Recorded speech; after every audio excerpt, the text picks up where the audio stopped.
오늘 우리에게 주시는 본문 말씀은 요한복음 20장 19절로 23절 말씀 함께 읽도록 하겠습니다. 요한복음 20장 19절로 23절 말씀입니다. 함께 읽겠습니다. 이날 곧 안식 후 첫날 저녁 때에 제자들이 유대인들을 두려워하여 모인 곳의 문을 닫았더니 예수께서 오사 가운데 서서 이르시되 너희가 평강이 있을지어다. 이 말씀을 하시고 손과 옆구리를 보이시니 제자들이 주를 보고 기뻐하더라. 예수께서 또 이르시되 너희에게 평강이 있을지어다. 아버지께서 나를 보내신 것 같이 나도 너희를 보내노라. 이 말씀을 하시고 그들을 향하여 숨을 내쉬며 이르시되 성령을 받으라. 너희가 누구의 죄든지 사하면 사하여질 것이요 누구의 죄든지 그대로 두면 그대로 있으리라 하시니라. 아멘. 함께 기도하시겠습니다. 사랑의 하나님, 오늘 부활의 아침 저희들에게 하나님 앞에 예배하고 하나님의 말씀을 들을 수 있도록 은혜 주시니 감사를 드립니다. 이 아침에 하나님께서 우리에게 주시는 귀한 말씀이 우리의 심령이 들려지게 하여 주시고 우리의 삶을 변화시키는 은혜의 말씀이 되게 하여 주시옵소서. 예수 그리스도의 이름으로 감사하며 기도를 드립니다. 아멘. 사랑하는 성도 여러분, 한 주간 동안 평안하셨습니까? 오늘 부활의 아침입니다. 이 아침에 하나님께서 여러분과 여러분의 가정 가운데 부활의 소식과 함께 부활의 기쁨과 은혜를 주시기를 주님의 이름으로 축원드립니다. 오늘 본문 말씀을 통하여서 우리가 함께 나눌 말씀은 부활의 예수님이 은혜로 주신 선물입니다. 예수님께서 십자가에 못 박히시고 난 이후에 제자들은 이제 두려워 떨면서 골방에 들어가서 문을 꼭꼭 걸어 잠그고 이제 숨죽이며 지내고 있었습니다. 이때만큼은 세상이 그렇게 커 보이고 그리고 세상이 그렇게 거대해 보일 수가 없었습니다. 왜냐하면 제자들은 이 세상을 향한 두려움 가운데 사로잡혔고 그들이 지내고 있던 골방의 문을 꼭 걸어 잠그고 있었기 때문입니다. 제자들은 예수님의 십자가 사건 이후에 자신들이 한없이 초라해 보였습니다. 3년 동안 예수님을 따라다니면서 수많은 사람들이 자신들을 따라오고 예수님을 따라오고 또 예수님의 기적과 이적을 그들이 경험하고 그렇게 하면서 덩달아 자신들이 한없이 커 보이기도 했습니다. 마치 세상을 다 가진 것과 같은 그러한 느낌이었을 것입니다. 수많은 병자들이 따라왔을 때 예수님이 고쳐주고 오병이어의 기적을 베풀었을 때 그들이 그 기적의 떡과 물고기를 나누어 줬고 그리고 이제 수많은 사람들 앞에서 이 제자들이 예수님과 함께 지냈던 그 순간만큼은 자신들이 엄청 커 보이고 세상은 작아 보였습니다. 그런데 이제 예수님이 십자가에 못 박히시고 이제 그들이 두려움에 사로잡히고 그들은 골방 한 구석에서 문을 꽁꽁 걸어 잠그고 정말 어두운 그런 골방에 있는 동안에 그들이 얼마나 자신들이 작아 보이고 초라해 보이는지 모르겠습니다. 예수님은 십자가에 처절하게 붙잡혀서 처형당했고 그리고 죽음을 맞이하셨습니다. 며칠 전까지만 해도 세상이 작아 보이고 세상에서 자신들이 무엇인가 꿈을 있을 것 같은 그러한 기대감으로 살았던 그들이 이제는 예수님이 죽음을 맞이하신 이후에는 이제 의지할 곳도 없었고 더 이상 소망도 없고 꿈도 사라졌습니다. 그리고 나서 자신들이 한없이 작아 보이고 초라해진 가운데 두려움마저 그들을 사로잡아서 이제 그들이 골방에 숨어 지내고 말았습니다. 그런데 그렇게 두려움 가운데 꼭꼭 문을 걸어 잠근 그들에게 부활하신 예수님이 찾아오셨습니다. 사실 오늘 본문의 말씀은 저녁 때 일어난 말씀입니다. 아침에 여인들이 이제 예수님의 무덤에 갔다가 예수님의 빈 무덤을 발견하고 그들이 근심과 염려로 있다가 그 장소에서 예수님을 만나게 됩니다. 주의 천사의 메시지를 듣기도 했고 또 다른 복음서를 보면 예수님을 직접 만나게 됐습니다. 그리고 달려와서 제자들에게 예수님이 살아나셨다고 말씀을 해 주었지만, 그리고 어떤 제자들은 무덤까지 달려가서 빈 무덤을 확인하기도 하였지만, 저녁 때가 되어서는 그들이 여전히 두려움 가운데 사로잡혀서 골방의 문을 걸어 잠그고 있었습니다. 그런 어두침침한 그 방 한가운데 부활하신 예수님께서 나타나신 것입니다. 부활하신 예수님께서 그들의 한가운데 서서 그들에게 평강이 있을지어다, 너희에게 평강이 있을지어다라고 인사를 했습니다. 여기에서 평강이 있을지어다라고 하는 이 말씀은, 이 평강은 보통 유대인들이 했던 샬롬이라고 하는 인사말이기도 합니다. 하지만 이렇게 예수님이 두려움 가운데 있는 그들에게 나타나서 오늘 이제 평강이 있을지어다라고 말씀하신 이 말씀은 그냥 인사말 이상의 말씀을 하고 있었던 것입니다. 이것은 예수님이 십자가에 죽기 이전에 말씀하셨던 요한복음 14장 27절에 평안을 너에게 주노니 세상이 주는 것과 같지 아니하다고 말씀하신 이 세상이 줄 수 없는 이 평안의 인사를 제자들에게 했던 것입니다. 두려움의 세계에서 갇혀서 평안이 없고, 그리고 두려움의 세계에 갇혀서 문을 꽁꽁 걸어 잠그고 있던 그들에게 이 평안이라고 하는 인사는 마치 목말라 있던 그런 사람들에게 오아시스를 만난 것 같은 느낌이었을 것입니다. 그들에게 평강이 있을지어다라고 예수님이 인사했을 때 그들의 마음 가운데 평안이 찾아오기 시작했습니다. 조금 전까지만 해도 공기마저도 두려움 가운데 있었고, 그리고 그 방 안에 있었던 모든 분위기가 무겁고 침침하고 두려웠는데, 부활하신 예수님께서 그들 가운데 나타나셔서 평강이 있을지어다라고 말씀하실 때 그들의 심령 가운데 평안이 찾아왔습니다. 그들의 내면 가운데 어디선가부터 솟아나는 평안이 찾아오기 시작했습니다. 두려움은 이내 사라지기 시작했고 그들 안에 평강과 안정이 찾아왔습니다. 주님이 함께 하심으로 말미암아 나타나는 그러한 솟아나는 평안이었습니다. 실제로 사도들과 초대교회 성도들은 핍박 속에서도 이 평강의 인사를 하면서 예수님이 주셨던 평안을 누리고는 하였습니다. 사랑하는 성도 여러분, 어쩌면 두려움 가운데 문을 꽁꽁 걸어 잠그고 있었던 제자들의 모습은 우리가 오늘날 제한된 공간 안에서 정말 사회적 거리두기를 하면서 집 안에서 지내는 우리 모습과 비슷하지 않은지 모르겠습니다. 우리에게도 마음의 평강은 점점 사라지고 세상에서 들려오는 소식들은 근심과 염려의 소식들로 가득하고 때로는 우리에게 두려움을 가져오기도 합니다. 이러한 우리에게 부활의 아침을 우리 주님이 허락하여 주셨습니다.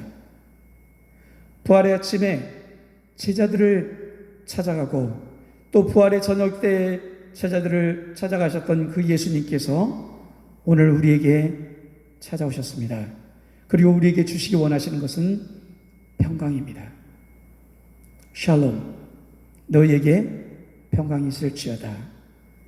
세상이 요동하고 그리고 삶이 실제로 제자들이 문을 걸어 잠근 것처럼 제한된 공간 속에서 정말 재난의 세상은 너무나도 커 보이고 재난의 세계는 정말 전 세계와 같은데 이 문을 걸어 잠근 우리의 가정, 우리의 형편은 한없이 초라해 보일 수 있는 이러한 상황 가운데 우리 예수님이 찾아오신 것입니다.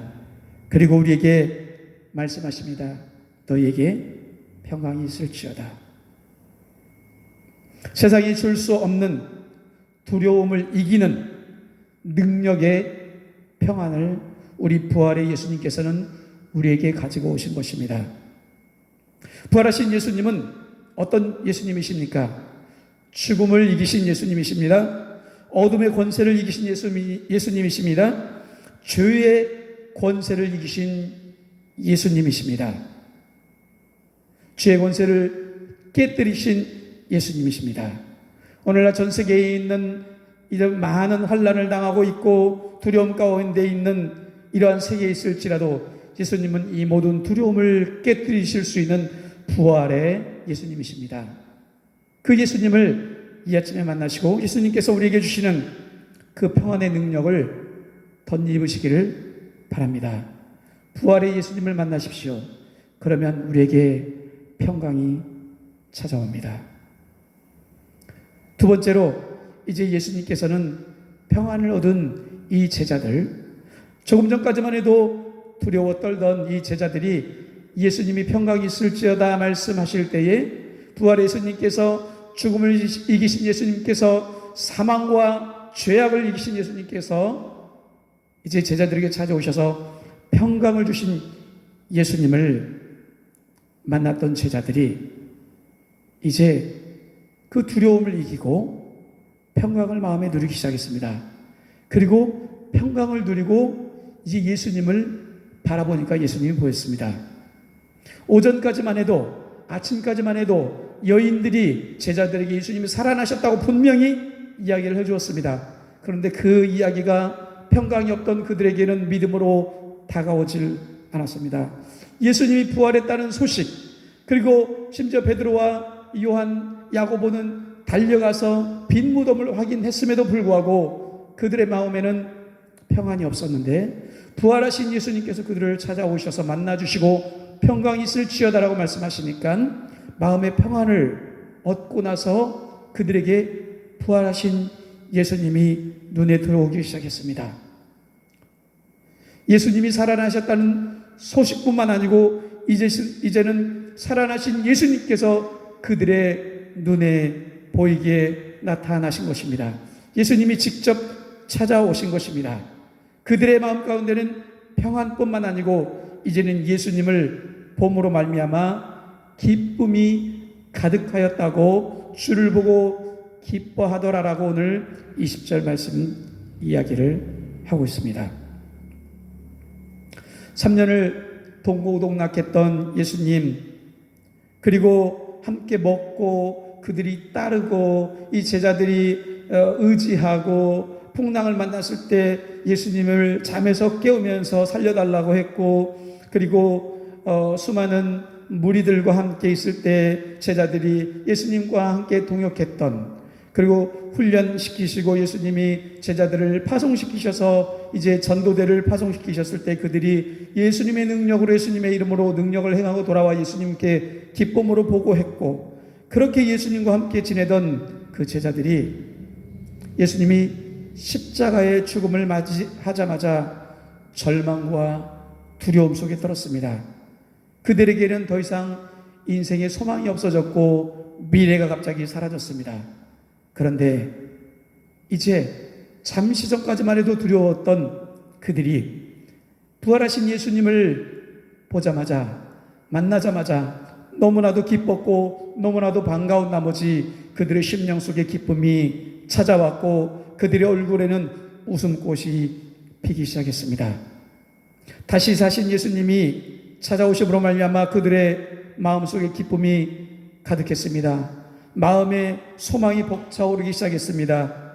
그리고 마음으로부터 솟아나는 기쁨이 얼굴에 가득 나타나기 시작했습니다. 예수님의 부활하신 예수님이 찾아오셨다, 주님이시다.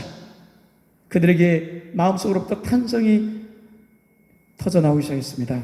한없이 솟아나오는 기쁨, 마음과 기쁨의 감격과 눈물이 있었습니다. 예수님을 만난 제자들에게 두 번째 찾아온 것은 기쁨이었습니다. 사랑하는 성도 여러분, 요즘 마음에 기쁨이 있으십니까? 제한된 공간 안에 또 집에만 늘 지내면서 어쩌면 우리는 기쁨과 점점 멀어지고 있는지도 모르겠습니다. 왜냐하면 세상에 돌아가는 모든 상황들이 걱정하는 분위기입니다. 질병의 걱정, 그리고 경제적인 걱정, 멀리 떨어져 있는 가족들로 인한 걱정, 뿐만 아니고 이제 아는 지인들, 멀리 가까이 있는 지인들은 자꾸만 근심스러운 이야기들을, 그리고 정말 새로 나오는 그런 근심스러운 뉴스들을 톡으로 퍼다 날르기도 하고 SNS를 통해서 알려주기도 하고, 또 선교지에서도 마찬가지로 이제 교회에 예배 드릴 수도 없고, 심지어는 청정지역이다 생각했던 아마존마저도 이제 인디오 마을까지도 이 질병이 퍼진다는 소식이 이곳저곳에서 들려오면서 우리의 마음에서 기쁨을 얻기란 참 어려운 시기인 것 같습니다. 그냥 자연스럽게 근심하고 염려하는 그러한 불안한 마음 가운데 지낼 수밖에 없는 우리의 상황인 것 같습니다. 제자들도 마찬가지였죠. 예수님이 십자가에 죽으시고 이제 언제 찾아올지 모르는 핍박, 언제 찾아올지 모르는 그 병사들의 노크 소리, 문을 두드리는 소리, 이런 것들로 그들이 두려워하고 그리고 근심 가운데 있었습니다.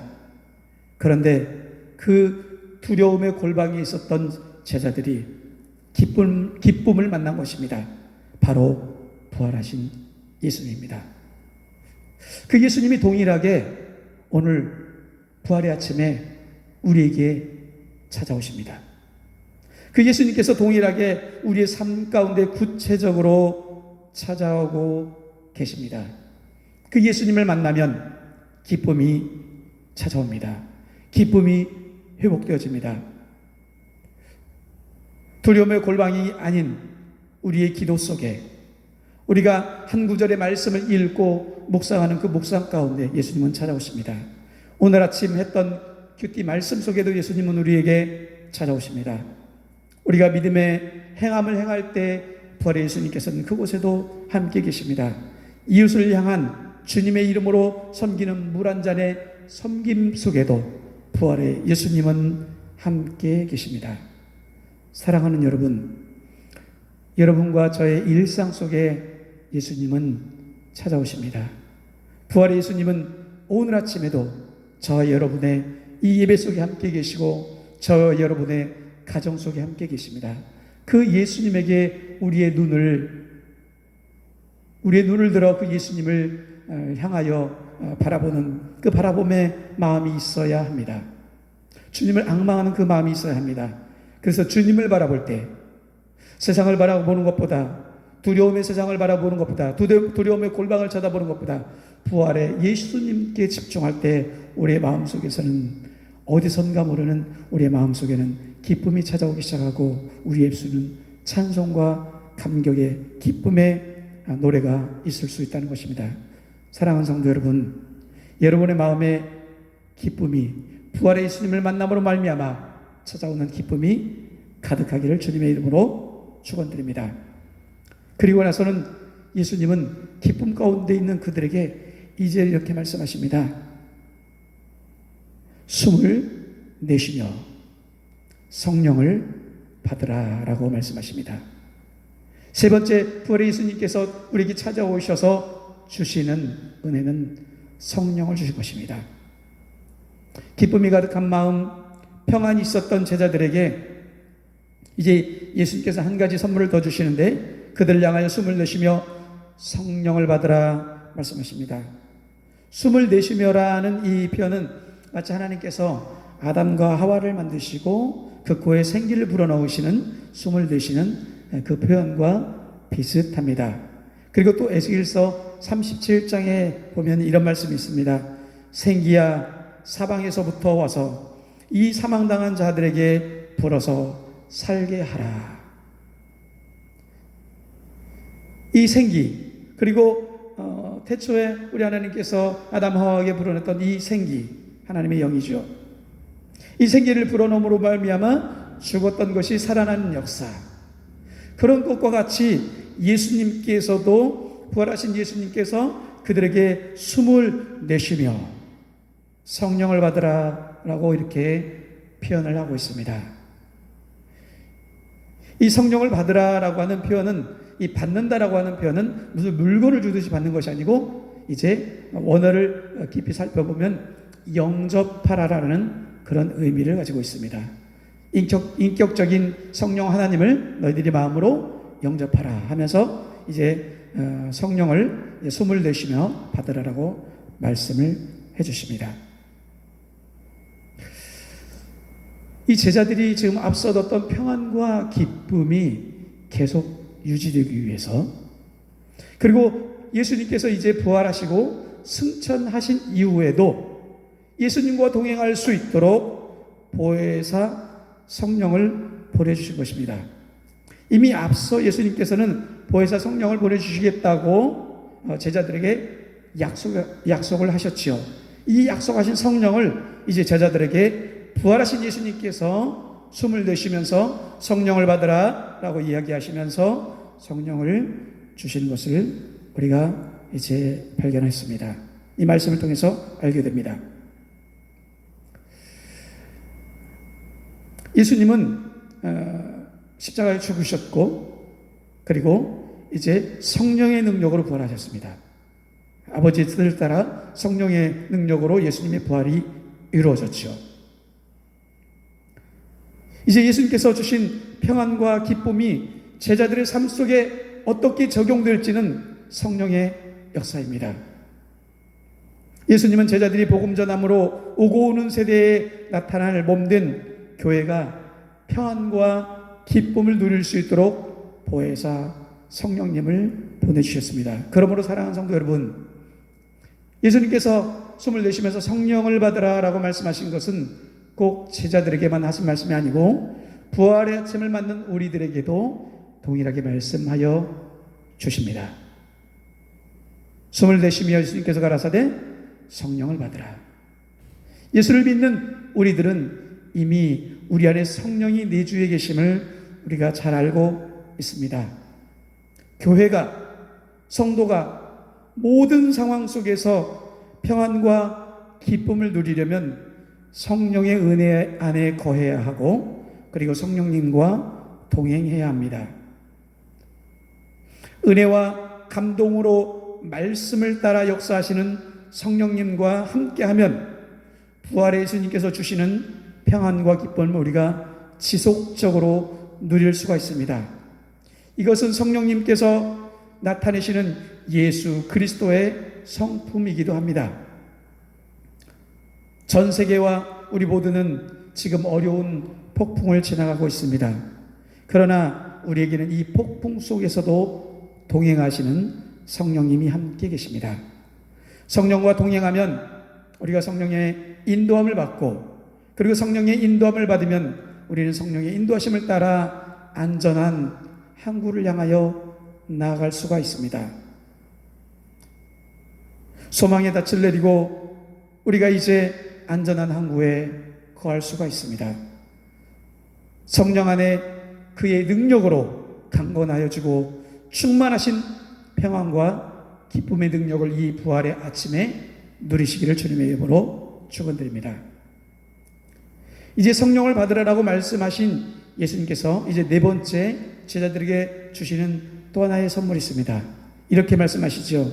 너희가 누구의 죄든지 사하면 사하여 줄 것이요, 누구의 죄든지 그대로 두면 그대로 있을 것이다.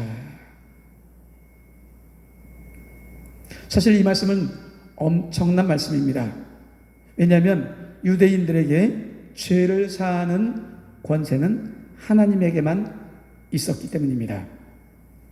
예수님도 이제 병자들을 고치시면서 너의 죄가 사하여졌느니라 이렇게 말씀을 하셨다가 종교 지도자들로부터, 바리새인들로부터, 사두개인들과 제사장들로부터 얼마나 많은 미움과 핍박을 받았는지 모릅니다.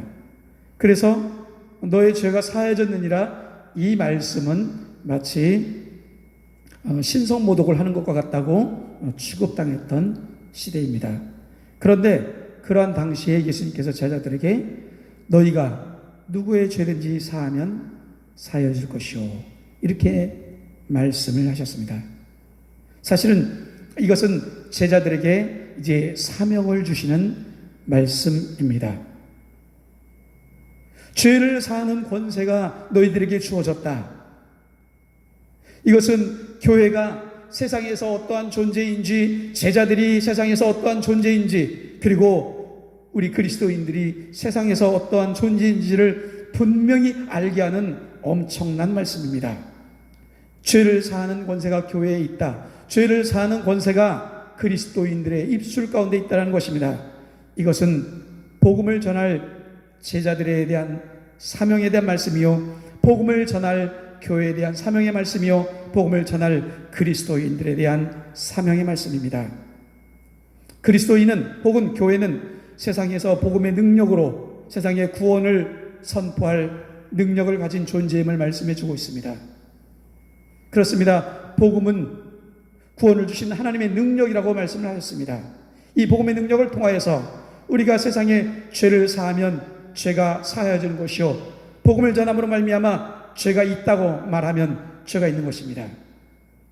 예수 그리스도를 영접하면 죄가 사하여졌다고 우리는 선언할 수 있고, 예수 그리스도를 영접하지 않으면 여전히 그들의 죄가 있다고 우리는 그렇게 선포할 수 있는 능력을 가진, 복음의 능력을 가진, 복음의 권세를 가진 교회요 그리스도의, 교회요 그리스도의, 그리스도인이요 그리고 이 세상 가운데 구원을 주는 사명자들일 것입니다. 이제 성령 받은 제자들이 세상에 나아가서 부활하신 예수님을 증거하고 세상을 구원한 능력을 가짐으로 말미암아 제자들이 수많은 사람들에게 복음을 증거하고 그리고 사람을 구원하였습니다. 오고 오는 세대의 교회는 이 정말 죄를 사하는 권세를 가지고 세상을 구원하고 있고 복음의 빛을 드러내고 있습니다. 오늘날을 살아가는 우리들도 여전히 이 동일한 말씀을 받았습니다. 너희가 누구의 죄든지 사하면 사하여질 것이요, 누구의 죄든지 그대로 두면 그대로 있으리라. 이 말씀이 오늘날을 살아가는 우리 교회와 우리 그리스도인들에게 주어진 능력의 복음의 말씀입니다. 사랑하는 성도 여러분, 우리가 세상을 염려만 할 것이 아니고 근심만 할 것이 아니고, 이러한 혼란한 세대에 우리가 오늘 무엇을 해야 하는지를 이 부활의 아침에 우리는 다시 한번 생각해 보아야 합니다. 오늘 우리에게 필요한 것은 현재 당하는 어려운 세상 속에서 우리의 사명이 무엇인지를 기억하는 것입니다. 처음 사람 아담에게는 세상을 다스릴 능력을 주셨습니다. 그러나 이제 예수님을 만나고 성령받아 새로운 피조물이 된 우리에게는 세상을 구원할 능력을 허락하여 주셨습니다. 성령님의 능력을 받았고 복음을 소유했습니다. 세상을 향한 구원의 소망이 된 것입니다. 우리는 세상을 향한 예수님의 손발이 되었습니다. 두려움의 골방에서 나와서 이제는 세상에서 주님의 이름으로 섬기는 교회가 되어가야 합니다. 우리의 삶 속에서 예수님의 이름 무엇을 할 수 있을지를 기도하면서 우리는 찾아야 합니다. 그리고 두려움의 골방에서 나와 섬기기를 바랍니다. 이것이 부활의 예수님이 우리에게 찾아오셔서 주신 사명입니다. 우리는 예수님의 손과 발이 되었습니다. 예수님 대신하여 이 세상 가운데 나아가서 죽어가는 사람, 어려움 당한 사람, 병든 사람, 가난한 사람, 고아와 과부들을 우리는 돌봐야 합니다. 그리고 세상 가운데, 이 어두운 세상 가운데 이제 그리고 교활한 사단의 속임수에 빠져서 이제 비진리 가운데 그리고 거짓 가운데 속아 있는 그 사람들에게 나아가서 진리가 무엇인지 선포해야 합니다. 오늘 부활의 아침을 맞은 사랑하는 성도 여러분, 부활의 예수님이 우리에게 찾아오셨습니다. 그리고 우리에게 평강이 있을지어다라고 말씀하셨습니다. 여러분의 심령 가운데 부활의 아침에 평강이 가득하기를 주님의 이름으로 축원드립니다. 그리고 예수님을 만난 제자들이 그 마음속에서 정말 형언할 수 없는 기쁨을 맛보았던 것처럼 여러분도 이제는 두려움 가운데, 근심 가운데 벗어나 기쁨을 맛보시기를 주님의 이름으로 축원드립니다. 또한 성령의 은혜 가운데 거하시길 바랍니다. 너에게 성령 받아라 말씀하신 우리 예수님, 그 음성을 들으시기 바랍니다. 성령의 은혜 가운데 거하시고 성령과 우리와 동행하시기 바랍니다. 마지막으로 우리는 이제 교회가 되었습니다. 주님의 손과 발이 되었습니다. 두려움의 골방에서 나와서 세상에 나아가 복음의 능력으로, 그리고 세상의 죄를 살 수 있는 권세와 능력으로 세상 사람들을 구원하고 섬기고 위로하고 예수 그리스도께 인도하시는 귀한 믿음의 사람들이 되기를 이 부활의 아침에 여러분에게 축원드립니다. 기도하겠습니다. 예수님, 사망 권세 이기시고 죄와 죽음을 이기셔서 우리에게 찾아오신 예수님, 평강을 허락하여 주시고 기쁨을 허락하여 주시고 성령의 은혜를 허락하여 주시고 이제 사명 주셔서 주님의 손과 발 되어 이 세상의 구원의 소망 되어 이 세상의 구원의 빛이 되어 살아가도록 우리를 불러주셨사오니 이 험난한 세대 가운데, 이 폭풍 가운데 두려워 떨지 않게 하여 주시고 평안을 누리며 기쁨을 누리며 이제 성령과 성령의 은혜 가운데 성령님과 동행함으로 말미암아 사명의 길을 살아갈 수 있도록 은혜 베풀어 주시옵소서. 우리의 손과 발을 통하여 우리 주변에 있는 사람들 위로받게 하시고 도움을 얻게 하여 주시고 구원의 빛을 바라보고 나아갈 수 있는 귀한 은혜의 삶이 이어지도록 주님 축복하여 주시옵소서. 이 부활의 아침에 우리 성도들 가정 가운데 성령께서 주시는 기쁨과 평안과 또 솟아나는 사명의 능력이, 사명의 은혜가 심령 가운데 강하게 임재하여 주시옵소서. 감사하며 예수 그리스도의 이름으로 기도를 드리옵나이다. 아멘. 한 주간 동안 평강과 기쁨을 누리시기를 주님의 이름으로 축원드립니다. 감사합니다.